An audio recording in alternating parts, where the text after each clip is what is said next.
As we've heard this morning, tuition and fees at our institutions of higher education are rising well over the inflation rate by at least 3 percentage points. And it's almost an automatic increase, just virtually every year. In most institutions, the cost goes up. And this has been happening for 20 years at least, maybe more. Despite the vast number and growing number of job openings in our economy, we have a skills gap that must be addressed, and yet our costs continue to soar. The average cost of attending a private four-year institution or four-year university is $50,000. So I'll start with the $50,000 question, if you will, or actually in Ms. Parker's case, the $66,000 question. What is being done to rein in these costs? I know some of this has been addressed. What is being done to truly provide a value, a return on the investment, lowering costs, best education, appropriate and effective job placement by these institutions, by these schools? Dr. Weber, I'll ask you. Thank you for the question. One of the biggest things that I can say at Temple University first is an initiative called Fly in 4, which is trying to keep students on track to graduate in a reasonable time frame. And if they take longer than the 4 years, but they have met certain performance goals, then they won't have to pay for classes after this point, as long as they have been, kind of meeting certain benchmarks. In terms of the, job placement, I think that the best place for, colleges of all types to invest in is internship programs, that the returns to a strong career placement and internship program are very, very large. And I can say that, in my college, there's been a strong push towards making partnerships with businesses in the local community and really investing in this.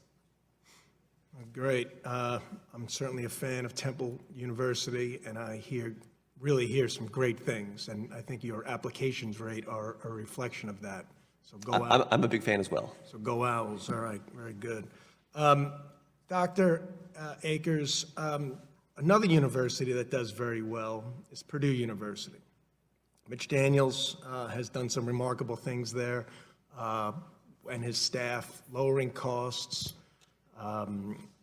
just making the school more attractive, and definitely delivering on job placement.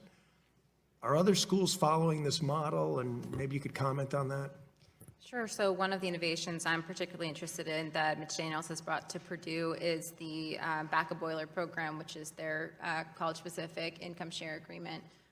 What that does in the case of Purdue is takes university funds and basically invests in students. So the institution is putting their own finances at risk and aligning the incentives so that when their students succeed, they succeed as an institution. We've seen that they were the first to start a program like that. We've seen other traditional institutions following suit and creating income share agreements as well. The University of Utah was, I think, the most recent large university to go in that direction.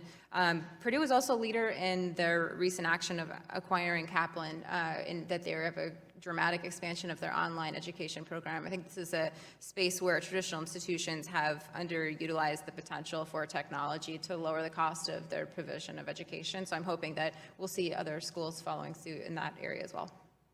All right, terrific, thank you. And Dr. Morrison-Shetler, I just want to focus on vocational skill learning as well as the filling the jobs gap that exists. Now, you mentioned in your written testimony the importance of vocational and career education. What sort of resources, what percentage of resources go towards your technical end of your school, and do the students receive the same level of student loans for vocational skills? The NC Promise program makes sure that every degree that a student wants to pursue is affordable. And that means reduction in tuition, particularly for in-state students, to $500. The other things that we've done in terms of making sure that the students leave with less debt, for example, is that with that reduction in tuition, it's about $3,000 savings per year for our in-state students. The other things that we've done, we've got a 3% cap on our fees per year, so that those fees don't keep increasing, as you mentioned. I think that's really important to say. And across the system, we have an 8-semester fixed tuition program. And so when people are coming in to get a degree, whatever kind of degree they're getting the skills that they need. It was previously mentioned by my colleague here, internship programs, experiential learning opportunities, which allow anyone who are in any field of education to be able to show, while they're getting their degree, that they have the skills that they need to be successful. We're also seeing that our students are getting jobs based on the experiences that they're getting. And so with the cost perspective of it, the state of North Carolina is decreasing the cost for students so that they can then get the experiences they need, get the jobs that they need when they graduate, and give back to the economy. Thank you.